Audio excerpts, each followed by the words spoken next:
Hi, I'm Nate Martin from 99bitcoins.com, and here's what's happened this week in Bitcoin in 99 seconds. Elon Musk, the tech entrepreneur and CEO, stated that he considers Bitcoin's design to be quite brilliant and views it as a far better way to transfer value than pieces of paper. Musk denied any plans to involve Tesla in crypto mining.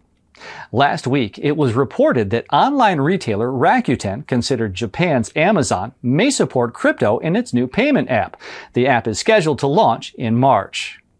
Coinbase announced its acquisition of Neutrino, an Italian coin tracking startup. Neutrino's CEO is notorious for having previously sold spyware to governments, police forces, and corporations.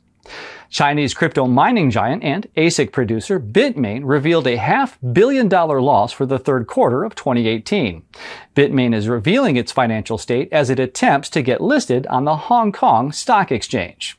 Electronics giant Samsung announced the features for its new S10 phone.